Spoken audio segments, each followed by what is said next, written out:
Love this podcast? Support it and sponsor today. Simply head to ozcastnetwork.com for details.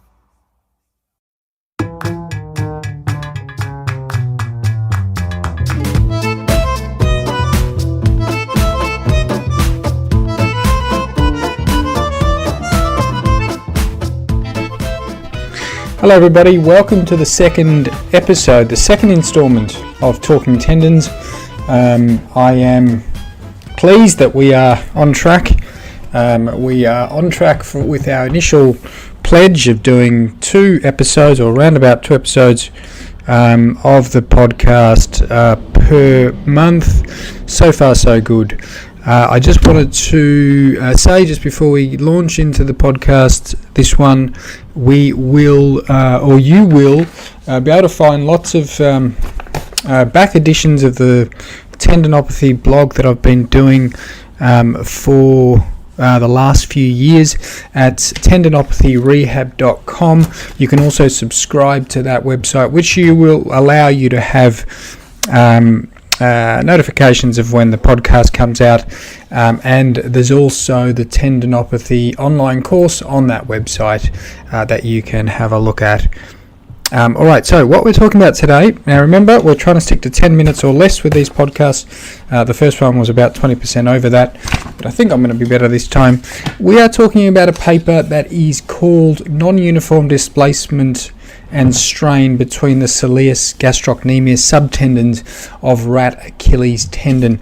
So I don't usually go to animal models, but I like these authors. It is from Professor Finni and her team and their team.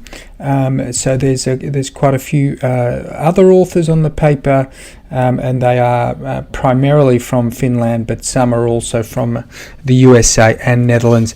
So I like this group from Professor Finni, led by Professor Finni. They have done some excellent work over the years, over many years. So I wanted to read this, and I wanted to learn more about the non-uniform strains, because it is a confusing area. So let's launch into a bit of background then. What is non-uniform strain in the Achilles tendon, and should we actually even care about it? Well, what we know now is that the Achilles doesn't function as just one entity. When you look at, and there are multiple methods, and I'm going to review them today, of looking at different strain gradients within the tendon, which I think is really fascinating. So it doesn't just strain as one structure, there are different gradients within there. So there's different parts of the tendon that function in different ways. And one of the questions is, what are the drivers for that? Why does that happen? Is it because the properties of the tendon are different? Is it because the muscles activate in different ways? Is it differences in the moment arms? So there's many reasons why this could be happening, and people are starting to look into this more and more. There are a few groups around the world doing this, and I think it's fascinating work and important work, because we need to know how the tendon functions to then have a platform for going on to investigate our exercise and other interventions. So we really need to know how tendon functions. So these people were interested in investigating in rats, and the reason they went to rats is because obviously they can be more invasive. So their primary aim was to determine whether the subtendons will undergo differential displacement and strain, and the way they did this is they basically took some rats and they performed surgery on them, and were able to, through that surgery, implant. They freed all the tissues around the tendon, and they were able to then suture on markers onto the lateral gastroc and the soleus. Okay, so you definitely could not do that in humans. could not get away with doing that in humans, but this is what they did in the rats. So it will enable us to have a better insight into this strain gradients that occur within the Achilles tendon. So then, going on with what they did, they then had the rats at 120 degrees of knee angle. I'll say that again. The knee angle was at 90 degrees. The ankle was set at an angle of 120 degrees. They had a almost like you could call it a dynamometer, a load cell at the end of the foot, and they could measure torque. And then they wired electrodes into the soleus and into the lateral gastroc and medial gastroc muscles. And basically what they did was they stimulated these muscles to contract, and then they measured not only the force through the load cell, but also the displacement. And the strain in the actual tendon. They could do that very accurately. So then they've worked out the strain and the displacements. So strain and displacement. Strain is just the amount of stretch in a tendon. Displacement is how much. Displacement is basically how much I guess you could say in very colloquial terms, up and down movement or shifting there is. So they've measured both of those. They also did an anatomical dissection after they'd euthanized the rats, and they then tried to differentiate the different subparts of the Achilles tendon. So what did they find? They found the headline finding. One of the interesting things, before I go into the headline, is that the ankle torque when they stimulated soleus was less than when they stimulated the other muscles, which I found slightly strange given soleus is such a powerhouse. We know in humans it could be a difference in species. They also that was one finding, but the headline finding was that yes, the soleus and the lateral gastroc subtendons do strain differently. So they confirmed that. They were able to confirm that does happen. They were also able to show that when the soleus was stimulated, both the displacement and strain in the soleus subtendon was significantly higher than the lateral gastroc, but that didn't occur when the lateral gastroc was stimulated.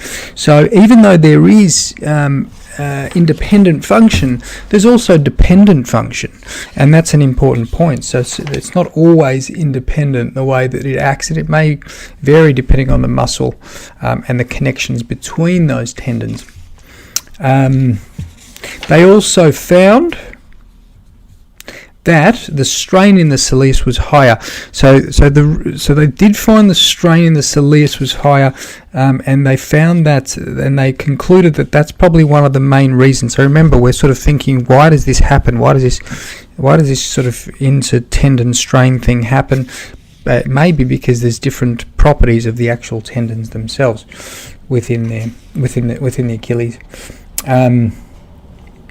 So lower stiffness in the soleus versus the lateral gastroc, and they sort of talk about how this has been confirmed by other authors, but that was I wasn't sure about that because the other authors have used different techniques. So this is where I want to do a brief interlude into how other people measure it. If you're not going to do an animal model like these guys, there are basically a few ways of measuring intra-tendon gradients or strain gradients or displacements. One is speckle tracking, so using ultrasound to track certain parts of the ultrasound, using an algorithm to track certain parts of an ultrasound image, which various authors around the world have done, like Franz and Thielen and Slade and Bogarts. So have a look at those papers. There's a few out. Other people have reconstructed three-dimensional Achilles tendons via ultrasound or MRI, and they, particularly with ultrasound, you can do that with various isometric contractions. So you get them to hold a contraction and then do an ultrasound scan and compare that to a resting state, and then you can look at the strain of the tendon compared to force, so similar types of outcomes. And then finally you can also model it, so mainly finite element modeling people have used to model the strain gradients, and that's the author there that comes to mind is Hansfield. I'll try and link some of these articles into the podcast notes. for you to read some of these other authors that have done these other techniques. So it's a really emerging area. I think it's a great paper. It's very, the methods are just superb. The way they've looked at strain gradients with far greater accuracy than what others have done, given it's an animal model. So it confirms what we're thinking. There are some inconsistencies though. So one of the inconsistencies was that in humans, the findings haven't been showing, and the one inconsistency that I brought up before was the amount of capacity in the cilius, which is different in humans. So we're on 10 minutes. I just want to finish off with some questions. So always more questions than answers. Interesting work. We know that this fits into the intrafascicular matrix work that is out there and that is brand new and interesting. How does it fit in? Well, the intrafascicular matrix facilitates sliding between different parts of the tendon. Probably is a very good protective mechanism. It doesn't function as well as people get older. So the intrafascicular matrix probably is relevant. It facilitates these strain gradients that we've been talking about. What I want to finish off with today is thinking about questions, and I think always with this type of early research where we're trying to understand tendon function, it's going to leave us with more questions than we have answers, and that's okay. That's the purpose of it.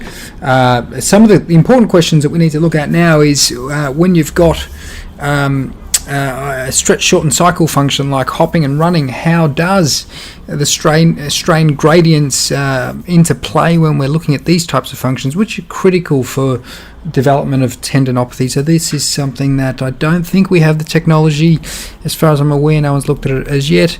Other important questions, and one of the ones that we're trying to answer in our lab is what happens in pathology. So on a global level, even if you just use the old 2D ultrasound measure of stiffness in the tendon, what happens on that level?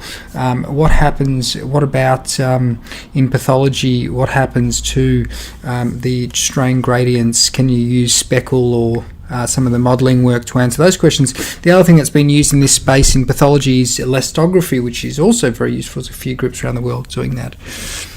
So again, we need to answer questions about what happens in pathology, and then finally we can probably start looking at how can we apply this to prevention and management. Exercise interventions, do they make a difference to some of these tendon function questions? But also we're going to learn lots about the etiology as well. So early work, and unfortunately not many take-home messages, but really interesting and really important work as well. Fantastic, guys. Thanks for listening. See you next time.